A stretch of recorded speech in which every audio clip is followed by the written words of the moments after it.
السلام علیکم ورحمۃ اللہ وبرکاتہ۔ اللہ رب العالمین اپنے رحم دل بندوں پر ہی رحم فرماتے ہیں۔ یہ صحیح بخاری کی حدیث کا ایک ٹکڑا ہے۔ پوری حدیث صحیح بخاری کے اندر اس طرح سے موجود ہے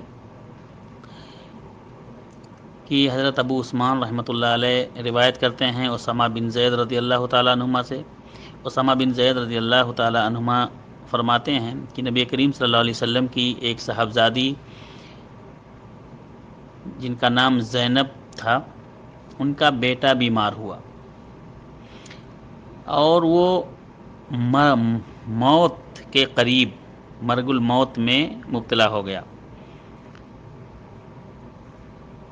تو انہوں نے نبی کریم صلی اللہ علیہ وسلم کے پاس پیغام بھجوایا کہ میرا بیٹا بیمار ہے۔ فَأَتِنَا فَأَرْسَلَ يُقْرِئُ السَّلَامَ، تو نبی کریم صلی اللہ علیہ وسلم آئے حضرت زینب کے پاس اور حضرت زینب کو باہر ہی سے سلام بھجوایا۔ وَيَقُولُ، اور نبی کریم صلی اللہ علیہ وسلم نے یہ دعا بھی کی، یہ بھی اطلاع کرائی کہ اِنَّ لِلَّهِ مَا أَخَذَ، کہ سارے کا سارا مال اللہ رب العالمین کا ہوتا ہے، تو جو وہ اللہ رب العالمین نے لے لیا وہ بھی اللہ کا مال ہے۔ وَلَهُ مَا عَطَى، اور اللہ رب العالمین کا وہ بھی مال ہے جو اس نے عطا کیا اپنے بندوں کو۔ وَكُلٌّ عِندَهُ بِأَجَلٍ مُّسَمًّى، اور ہر چیز اللہ رب العالمین کے پاس ایک وقت مقررہ پر، اپنے وقت مقررہ پر لکھی ہوئی ہے، یعنی جو جس طرح سے لکھا ہے اسی طرح سے ہوگا۔ فَلْتَصْبِرْ وَلْتَحْتَسِبْ، تو چاہیے کہ تم صبر کرو اور اللہ رب العالمین سے خیر کی، نیکی کی، ثواب کی امید رکھو۔ یہ دعا پڑھنا چاہیے، بھیجنا چاہیے اگر کوئی بری خبر سنے تو انسان کو۔ اِنَّ لِلَّهِ مَا أَخَذَ وَلَهُ مَا عَطَى وَكُلٌّ عِندَهُ بِأَجَلٍ مُّسَمًّى فَلْتَصْبِرْ وَلْتَحْتَسِبْ۔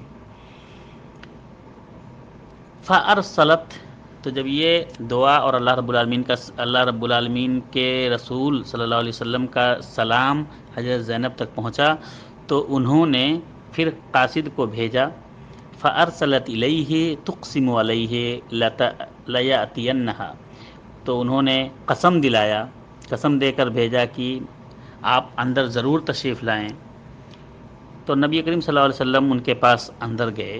فقام، جب بات ہو گئی پھر آنے کے لیے کھڑے ہوئے۔ ومعہ، اور اللہ کے نبی صلی اللہ علیہ وسلم کے پاس کچھ صحابہ کرام بھی تھے، جس میں سے سعد بن عبادہ، معاذ بن جبل، ابی بن کعب اور زید بن ثابت اور بہت سے صحابی اور تھے نبی کریم صلی اللہ علیہ وسلم کے پاس۔ رفع إلى رسول اللہ صلی اللہ علیہ وسلم الصبی ونفسه تتقاقع، تو نبی کریم صلی اللہ علیہ وسلم کو بچے کو دیا گیا اور بچے کی حالت ایسی تھی کہ جانکنی کے عالم میں تھا اور اس کے سینے سے کڑگڑاہٹ کی آواز آ رہی تھی۔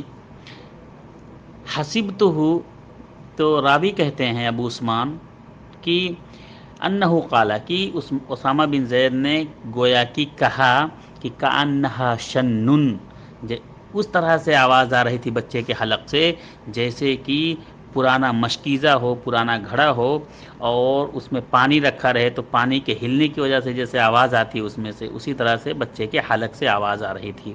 ففاضت عیناہ، تو نبی کریم صلی اللہ علیہ وسلم کی آنکھ مبارک سے آنسو بہہ پڑے۔ فقال سعد، تو سعد نے کہا، سعد رضی اللہ تعالیٰ عنہ نے کہا، یا رسول اللہ ما ھذا، اے اللہ کے نبی صلی اللہ علیہ وسلم یہ رونا کس بات کے لیے، کیوں آپ رو رہے ہیں؟ فقال، تو نبی کریم صلی اللہ علیہ وسلم نے ارشاد فرمایا، ھذہ رحمۃ جعلہ اللہ فی قلوب عبادہ، یہ سعد، یہ اللہ رب العالمین کی رحمت ہے جس کو اس نے اپنے بندوں کے دلوں میں ڈال رکھا ہے۔ وَإِنَّمَا يَرْحَمُ اللَّهُ مِنْ عِبَادِهِ الرُّحَمَاء، اور اللہ رب العالمین اپنے نیک بندوں کے دلوں میں جو رحمت ڈال رکھی ہے، اور اللہ تعالیٰ اپنے ان رحم دل بندوں پر رحم فرماتا ہے جو دوسروں پر رحم کرتے ہیں۔ انما یرحم اللہ من عبادہ الرحمٰ، یقیناً اللہ رب العالمین اپنے انہی بندوں پر رحم فرماتا ہے جو دوسروں پر رحم کرتے ہیں۔ یہ حدیث صحیح بخاری کی ہے۔ اس حدیث سے پتہ چلا کہ انسان کو رحم دل ہونا چاہیے، سخت دل نہیں ہونا چاہیے۔ کسی کی پریشانی میں، کسی کی مصیبت میں اس کے ساتھ دینا چاہیے، اس کے غم میں شریک ہونا چاہیے، اس کو ہمت دینی چاہیے، صبر کی تلقین کرنی چاہیے۔ السلام علیکم ورحمۃ اللہ وبرکاتہ۔